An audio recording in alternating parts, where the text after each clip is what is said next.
Good evening. Welcome to the September 8th Lebanon Board of Works meeting. Our first order of business will be the Pledge of Allegiance. Pledge allegiance to the flag of the United States of America and to the republic for which it stands, one nation, under God, indivisible, with liberty and justice for all. All right, move on to the roll call members. Madam Clerk, call the roll, please.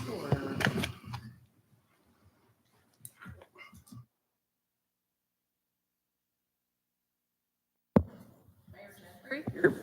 Becky McClure. Present. Bill Stoner. Present. Dick Robertson. Present. Alan Milburn. Present. Thank Okay. you. The minutes got just sent out, so we'll wait on the approval of the minutes to our next meeting.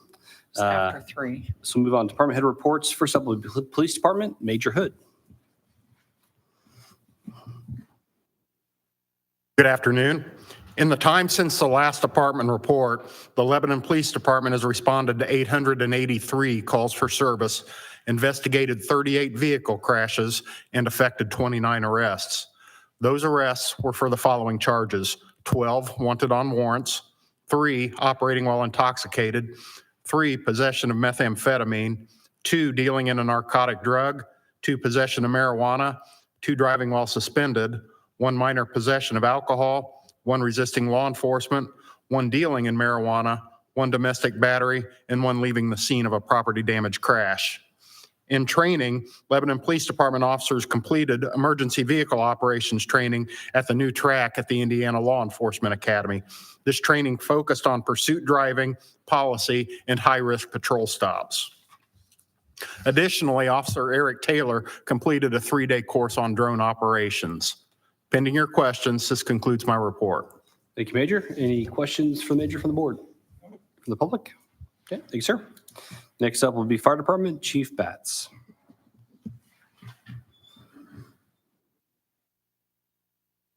Good evening, everyone. Since the last Board of Public Works and Safety meeting, Lebanon Fire has responded to 156 emergency calls of service, logged 235 training hours, participated in 2 public education events, completed 50 commercial inspections, and fulfilled 9 commercial pre-plans. On Tuesday, September 2nd, Brady Miller and Michael Ellis started the Northside Fire Academy. Their graduation, along with Ethan Shepard, will be in December. New Ladder 213 is expected to go in service on Monday, September 15th. All engineers and backup engineers had to go through 26 hours of driver training. This is very extensive ladder. The new ladder is quite a bit different than our current ladder. It weighs about 40 tons, 12 foot tall, and about 40 foot long. So we wanted to make sure that we had a solid driver program before we put this truck in service. The City of Lebanon is currently under an ISO reevaluation. ISO stands for Insurance Services Office. And ISO protection classes are based on 3 things: the fire department and the city water supply evaluations and the emergency communications center. So that's the Boone County 911 dispatch center. They take all that information and we present it to ISO. They evaluate it. For the fire department, they look at training, equipment, response times, just a variety of things. The City of Lebanon is currently a ISO Protection Class 3. That puts us in the top 3.6% of cities in the United States. We're obviously going for a 2. We may have to wait and do a reevaluation when we get Station 213 online and the new water lines coming to the city to reach Protection Class 2, but that's definitely what we're striving for. Last week, Lebanon firefighters completed water rescue training at the Lebanon Conservation Pond. It's a great facility. They've done an amazing job with that pond. And training focused on donning and doffing immersion suits, deploying the boat, and then 1 and 2 person rescuers. And they finished up that training, and that's all I have for this evening. Thank you, Chief. Any questions for Chief from the board? From the public? Okay, thank you, sir. Next will be Parks and Recreation, John Messenger. Good evening. Our park's been had a lot of activity with this great weather that we have outside. Pickleball, ballers been loving the new courts. found my first tennis ball at Abner Longley today. Thank you for the donation. It went to Lebanon Middle School. We have a assistant coach there, so seen a lot of activity with tennis being played down there under the lights. So I really think that's cool. But there again, we have a tennis court at Abner Longley, 2 pickleball courts. Unbelievable play going on at Memorial Park, though, but they're all under the lights and very well received. Our maintenance department's been tackling dead trees and grinding a bunch of stumps. All our sports field and most park grounds been treated. I haven't done Memorial Park. We just need some moisture before we can take care of that. Megan Rady's done a great job keeping all the flowers downtown and throughout the parks. It's a job, I tell you. We haven't had any rain for quite a while, and we sure could use it. We're getting all our Memorial Park benches and trees that have been purchased, installed, waiting on the trees again for moisture. We have several of those to do. We've planned placed 2 of the 3 benches that we have to set yet in Memorial Park. Have 1 more to go. You know, we've had some damage to our basketball court. Somebody pulled the rim down. That happens. Waiting on a breakaway rim. As soon as it gets in, we'll have it installed and everybody can play full court. We have 1 full court that's available, but the 1 goal, just waiting on it. Our annual daddy-daughter dance was great. Had a beautiful evening with DJ Andy Vaughn, games, tattoos, food, and picture station with Moana. Thanks to Allison and Taylor for all and all our Seashore employees that helped out hosting such a great event.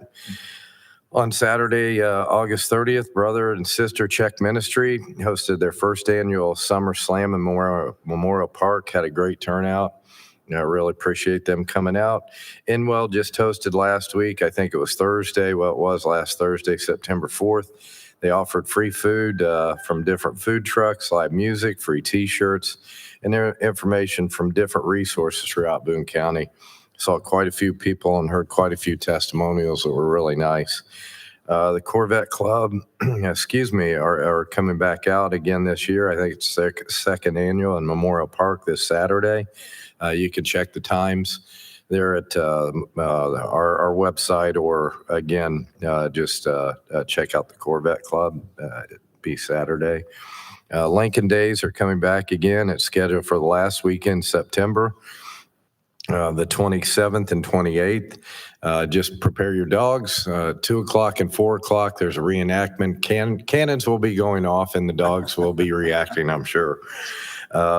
Lice's Autumn Academy just started this evening, and it'll run through mid-October. I believe it's up quite a bit. They have over 270 kids that have signed up for that this year. It just runs through mid-October. I think it's the 18th that completes. Lebanon Youth Football League has had beautiful weather past couple of weekends, a lot of games. The league put hours into painting the concession stand, press box building, and Scott Trafford also painted a beautiful mural on the north side of the building. Looks really nice if you can get out and look at that. Lebanon High School fall ball is now in full swing, no pun there, on our baseball field. Indiana Baseball League wrapped up their summer league, so that's all done. They finished up a couple weeks ago, and that's all I had. John, any questions for John from the board? For the public? Okay, thank you, sir. Thank you. Next will be Engineering Department, Kevin Krulik.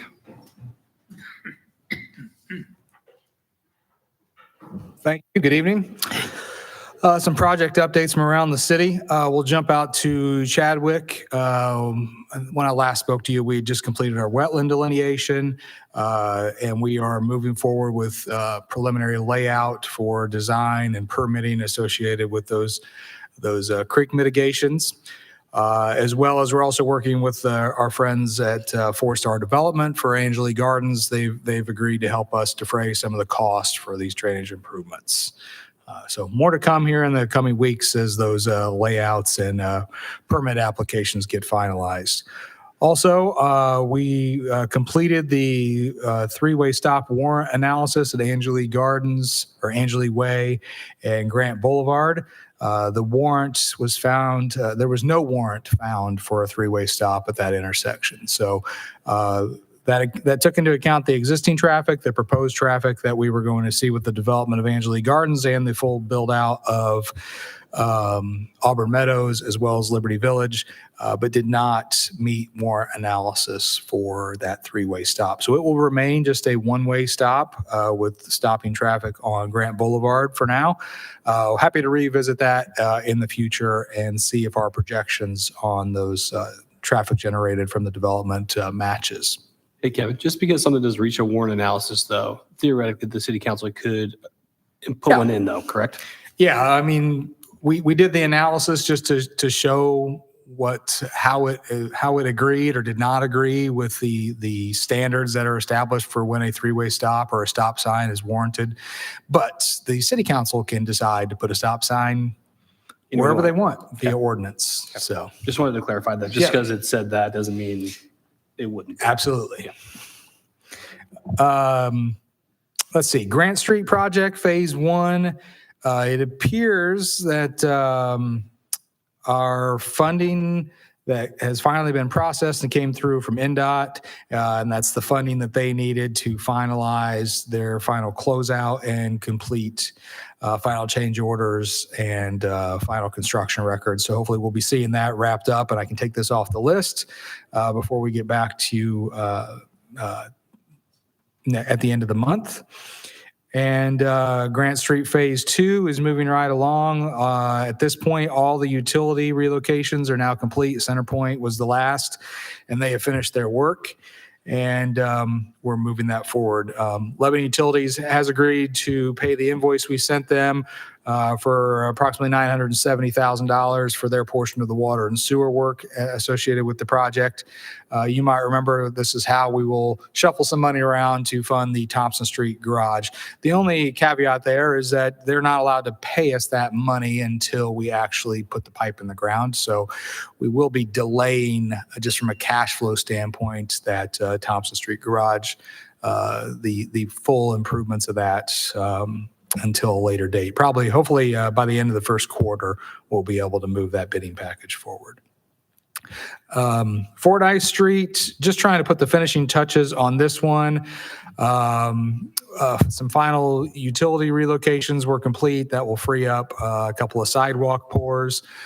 We did install, with thanks from our friends at DPW and our contractor, Joe Wilson, we did install a new three-way stop and crosswalk and new ramps at the intersection of Morningside. So we've got a much safer situation there for the kids walking out of Morningside and the other surrounding neighborhoods as they head towards the school. So good things happened there. Those stop signs went live last Friday. Milestone should also then finish up their concrete punch list, as well as some additional signs that have to be installed. They're telling us this week is the week that they should wrap up all that is left to do and close out that project. Well, with the exception of fall tree plantings, which should be coming in here in the next few weeks as we get into cooler months and trees start to go dormant and get ready to be transplanted. Whit Road project. We're starting to receive our statements of the basis for just compensation. This is a form required as part of the federal guidelines for right-of-way buying. First round of those were approved last week, so that'll start that process as we move forward on a July of 2026 letting for that project. 180 makeover programs, a couple of quick updates. Oaks on Main, Dillon Group has finished all their work with the exception of a few finishing touches like ceiling grids and final air balancing, but that can't be completed until the owner completes drywall and ceilings and things of that nature. So essentially, we are wrapping things up as far as the city is concerned, and we'll turn that project back over to the building owners for them to complete their portions of the project. On Collier's Corner at 126 South State Road 39, South Lebanon Street. Electrical rough-in is ongoing. First floor electrical is now complete, and they're just moving through the process on that building.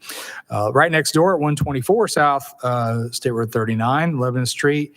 That one is right next to there, and Blue Fox started the HVAC work last week. and is continuing to work on that. The north wall, all the patching, all the prime coating has been completed, and the mural work started over the weekend. And under slab plumbing is also complete at this point. Jumping a couple blocks north to 124, 126 North State Road 39, Lebanon Street. All the masonry work has now been complete, and Whitaker has started installing windows. Some of the upper floor window frames and upper sashes on the north side of the building have now been installed, and that work will continue to be ongoing there. So we've completed our lead abatement, we've completed our tuck pointing work, and at this point, we're on the final phase of the city's project, which is windows.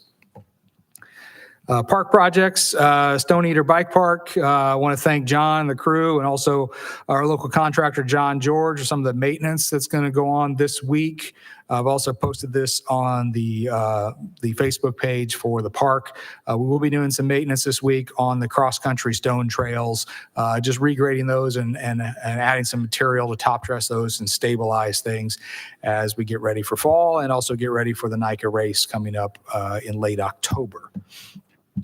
The pickleball courts, John mentioned those are getting a lot of play. It's really exciting to see those people enjoy those. We're just nearing towards our final walkthrough, which is scheduled for Wednesday, the 10th. And hopefully we'll be putting a bow on that project and we can close that out. The Admiral Longley Park perimeter path, this will be up for consideration at the next meeting, but we'll be putting bid packages out for that one and moving that project forward for hopefully spring of 2026 construction. On Thompson Street, I mentioned the building renovations will be delayed slightly due to some funding and funding and cost flow on that one. But the south parking lot work is already underway and under contract and should be getting wrapped up here in a couple of days. Let's see, fire department projects, new fire station. We've received state design release and working on schedule and a kickoff meeting with the development team for later in the week, as well as future groundbreaking ceremonies on that project. DPW projects, Indianapolis Avenue lighting. Setco has been on site for the last couple of weeks, has fixed 3 bases, has 3 more to go, has installed 3 lights, 3 more to go. And that will, 4 more to go, excuse me, and that will complete the work on the repair of those streetlights on South Indianapolis Avenue. One other project, kind of miscellaneous project I'm throwing under DPW projects for right now, County Road 100 South and 400 East.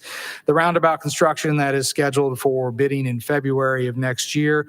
We've got off-site drainage. That work is going out to bid here in the coming hours and looking for fall and winter construction for the off-site drainage work that will be needed to facilitate that roundabout project. And then last but certainly not least, Leap District projects that are ongoing. We'll be talking about this later in the meeting, but there is an anticipated closure of Witt Road just north of County Road 300 North for the construction of the roundabout. That's part of the 52 and 65 new interchange. So that is, if awarded approval to close the road, that work was expected to start on the 18th and be completed by November 18th. So just before we get to the holiday season. County Road 450 North, happy to report that CSX has now fully activated that crossing signal and those crossing arms. And then we have jumping to the other side of town, southwest side of town, County Road 200 West from State Road 32 down to Mount Zion Road. REMC was on site today doing the final utility pole relocation, should be wrapping those up this week. Curbs are now complete with the exception of the radii at the Lilly entrance. The S curves at the south end of the project as of today are all the way up to binder level of asphalt. Mount Zion Road from that new intersection with the S curves back to the bridge is expected to be paved later this week. Then they'll move north, do some deep patching, and all anticipation of putting a final surface coat of asphalt by the end of next week on 200 West and essentially buttoning up that project. That's all I have. Hey, Kevin, any questions for Kevin from the board? Dick? Kevin, are you still scheduled to have a big event at the bike trail park this fall? We are. That is October 18th and 19th is the National Interscholastic Cycling Association State Championship race that weekend. So I think the park will remain open to the public. It's a free event. Come out and enjoy it. But most of the trails, we will be closing them on Sunday morning as they begin racing. But Saturday for practice, the trails will remain open to the public. Any other questions? Okay, thank you, sir. Thank you. All right, next up will be Planning Department, Ben Bottrager. Good evening, board members. Over the last couple of weeks, planning department still has been pretty active. 77 building inspections and 29 permits issued. Are seeing mostly actually commercial industrial activity over the last couple of weeks, and residential has been a lot slower. So foundation alteration, electrical HVAC work on the commercial industrial side. A lot of those are related to the two Lilly sites. There's a lot of activity there. I think we're probably getting close to 100 different permits that we're tracking between their two sites with the various buildings are going on. So a lot of activity there, and we'll see a lot more as they continue through their construction process. On the development side, we did have a couple of development plan applications that came in. One of them is the Patchlamp Farms property, Building 1. This is actually down south of the field house.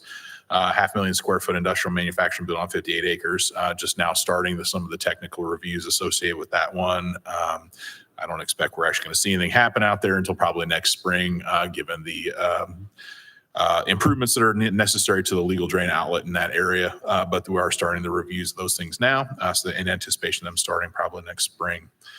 Second one is in the Park 65 project that's behind Flying J. They have one building that's under construction right now and actually nearing completion. Another project they would like to start this fall. They're actually calling it Building 1 also, and this is about a 200,000 square foot industrial manufacturing building. That's that for the first lot right as you're entering that development. So two things we're reviewing right now that one may start construction later this fall, one likely next spring. On the code enforcement side, again, a lot of activity happening there. 121 new investigative activities related to existing code enforcement cases that they're inspection, reinspection, or doing general follow-ups or sending out formal citations. And again, still seeing a lot of activity on the new cases side, 85 new cases that have been submitted to our office over the last couple of weeks. So appreciate people getting those on our radar so we can get those addressed in a timely fashion. And that's all I have. Thank you, Ben. Any questions for Ben from the board? In public? Thank you, sir. And last but not least, Public Works Department, Jason Dawson. Evening. Since our last meeting, quick update on the street department. Did some pothole patching on the Big Fort Trail. We hope to be doing a lot more of that. There'll be more to come on that. They installed the no parking signs on the north side of Fordyce Road, compacted stone on the medians in Anderson Lane because we were having a problem of it coming out of there. Cleared brush and finish mowed the ditch on East 250 South for drainage improvements, cleared out the tree line on there and made it look nice, finish mowed it. Stormwater department responded to 400 utility locates, installed 150 feet of 8-inch drain pipe between two homes in Brendanwood for a drainage improvement. And then they worked to complete the Dick Street drainage project. The Boone County Solid Hazardous Waste is having their toxic waste drop off September 13th from 9 to 2 p.m. at Zionsville Police Department. For the inspections department, they did 10 SWIP inspections, 20 right-of-way inspections, 3 complaints, and they have 11 active job sites. Thank you, Jason. Questions for Jason from the board? When's the next brush week? It's right now, so it'd This be, week happening now? the next brush week will be October 6th through the 10th. But that'll probably be the last one of the season as well, correct? Yes, then we'll be heading into leaf season. Okay, very good. Any other questions? Okay, thank you, sir. As I mentioned, Joe is not here tonight, so no communications report. I'll move on old business. Nothing on my agenda from old business, anything from the board? Okay, move on to new business then. First item up is a street closure request concerning Clues Brews for September 9th and 27th. Is Austin here? Oh, If the board will allow it, I was speaking with Mr. Shutt this afternoon on the prospective road closure when he had an employee call in sick and had a trainee coming in. So no worries. I said, I'm going to be here anyway. So Major Hood, I'll take go it ahead away. and cover that for him. Yep. What they're requesting on September 10th, Clues Brews is requesting a street closure. It'd be from the north-south running crosswalk on the east side of the intersection at Washington and Meridian Streets. And that's going to extend to the north-south alley that runs behind the restaurant on the east side of the business from 4 p.m. until 10 p.m. This is to host a Discover Boone County event. And then the secondary closure he requested was for the same area that I just described on September 27th from 9 a.m. until 11 p.m. And this is in order to accommodate multiple graduation or class reunions that are being held on that date. So essentially, it's the half block between Meridian and East Street. Yes, sir. Yep. Okay. Any questions or concerns on that? Entertain a motion to approve those as presented. Make a motion, we approve the street closures as presented. Motion approved. Is there a second? Second. Second from Judge. All in favor, say aye. Aye. Those opposed? All right, those are approved. Thank you, Major Hood, for pinch Thank hitting you. for him. All right, next up is the street closure request for the Lebanon High School Homecoming Parade. Sarah and Addie. Okay. Good evening. I would like to request a rolling street closure for, on the Friday, the 19th of September for Park Street, and Center.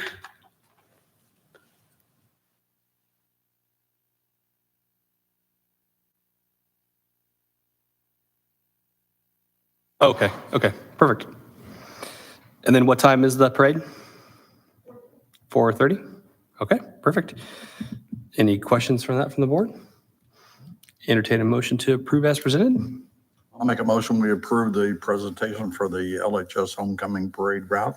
Motion, is there a second? Second. Second from Alan, third from Bill. All in favor, say aye. Aye. Those opposed? All right, that is approved. Thanks for requesting it. Hard thing to do. All right, next up, we have policy updates from the police department. Major Hood.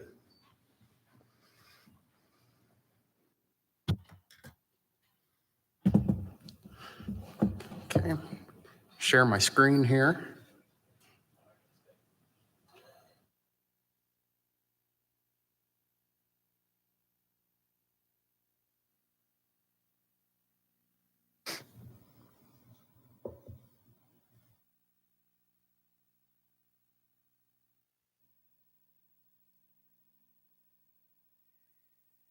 Okay, first up is the body worn camera policy. This one's going to be kind of a quick and easy one on here. This just implements an accreditation standard that requires an administrative review of the body worn camera program and provide it to the chief of police.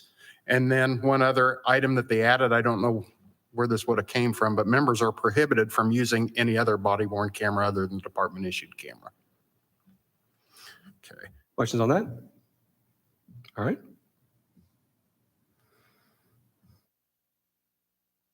Next up is the child abuse policy. Okay. This policy's been updated because, once again, a change in the state statute. It added provisions for child abuse investigations. It extends the age of voluntary left infant for which the officers can take custody from 30 to 60 days. And it includes a new report disclosure requirement, and these are all statute driven. Any questions on that? Okay.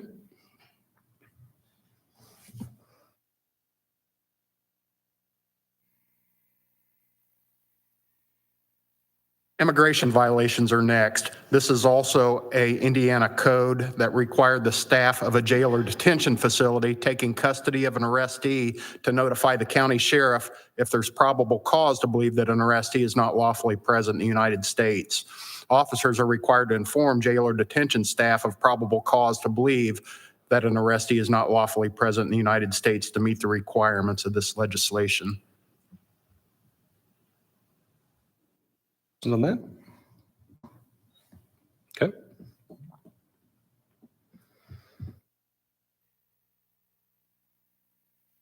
Mobile audio video.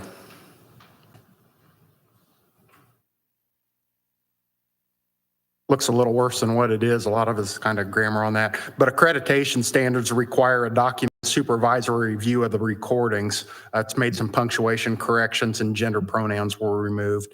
It also adds where, there we go, an annual administrative review. The agency has to have the administrative annual review on there. And once again, that's submitted to the chief of police for review. Any questions on that? Okay.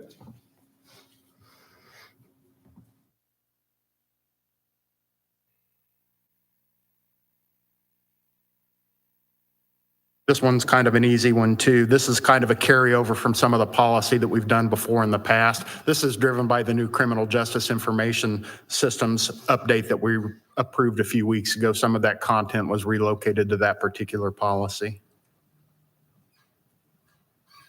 Questions? Okay.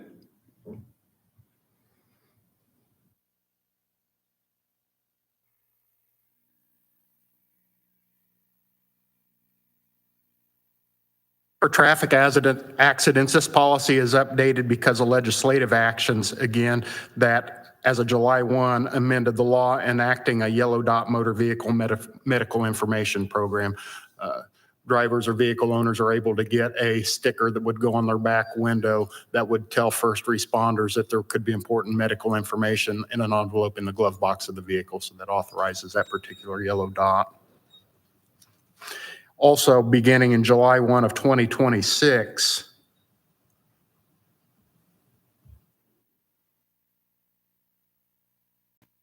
we have a requirement for agencies to notify landowners of damage to their property resulting from an accident. Last of the updates for that particular one, only one left. Any questions on that one? Okay, last one. Vehicle towing is the final policy for this session.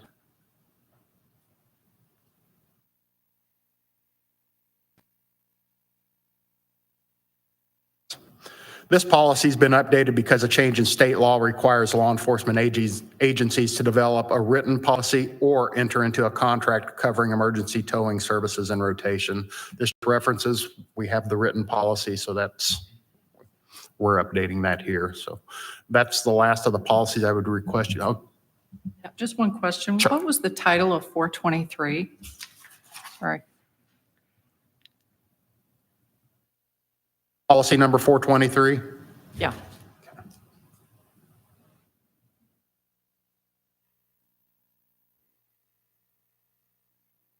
Mobile data terminal use, MDT. That's good.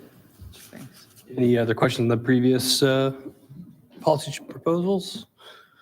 Any questions as a whole? Is there a motion? Approve the 7 policy updates for the Lebanon Police Department as presented by Major Hood. The motion approves. Is there a second? Second from Bill. All in favor, say aye. Aye. Those opposed? Those are approved. Thank you, Major. Thank you. All right, and let's see here. I've got last item here. This is item D. This is a bid authorization concerning County Road 100 South and County Road 400 East drainage at Nice Ditch. Kevin. I think there is one more thing on the agenda. Might be on page 2. Oh, I got an old version. Yep, okay. Sorry about that. For this first item, though, share a screen here so you can see what we're talking about. I mentioned in my report, we, in cooperation with the county, have a construction project for a roundabout to be constructed at the intersection of 100 South and 400 East. This is the off-site drainage associated with that to accommodate the construction of the roundabout. Originally, we were not anticipating to need this off-site storm sewer system because we thought the Waterford development would be under construction, or at least this portion of the Waterford project would be complete by this time. Keep in mind the planning for the roundabout project started a little over 5 years ago. So there is no off-site drainage. There's no drainage infrastructure in the area, so we have to do something to accommodate drainage of the roundabout. So what you see before you is a high-level map that shows where the storm sewer system will be installed. From just at the south end of the roundabout project, where you would see the label end project sort of in the middle left of your screen, Station 45 plus 40.35. That would then flow south. There'll be one crossing of 400 East.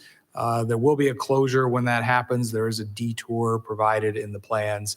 And then the storm sewer continues across that field to where it outlets into the Nice ditch, there where you see the other label that says end construction, Station 312 plus 14.07.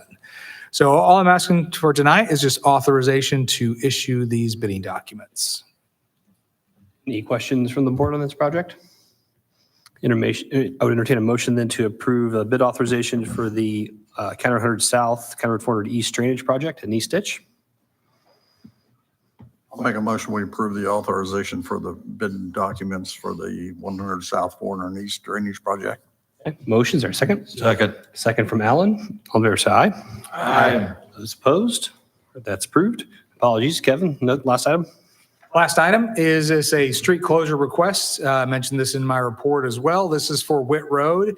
And what you see on the screen, and I'll zoom in a little bit here, is a roundabout that will be constructed on Witt Road about a quarter mile north of County Road 300 North.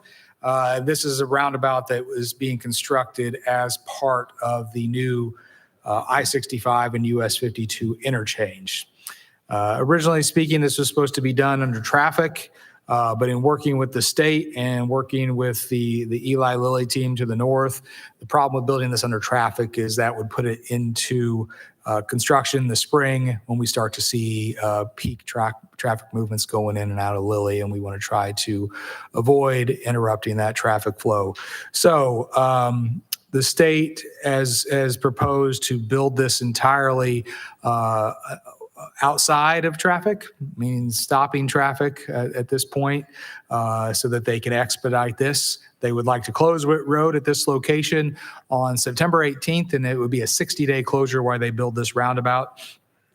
And what you see there in the pink line is a temporary drive, a temporary runaround that they will construct. That temporary runaround will only be open for emergency vehicles, police, fire, other sheriff's office, anybody, EMS that would need to use that, as well as some heavy deliveries that will need to come into the Lilly site at that time and really only have access to come from the south.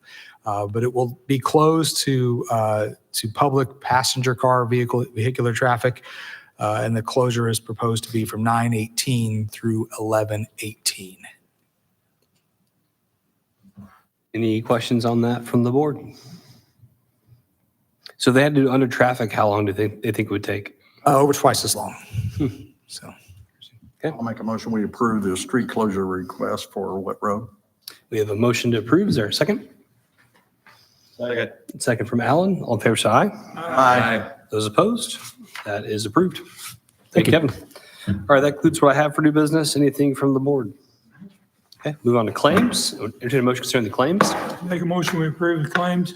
Motion to approve the claims. Is there a second? Second from Judge. All in favor, say aye. Aye. Those opposed? All right, any announcements or discussion?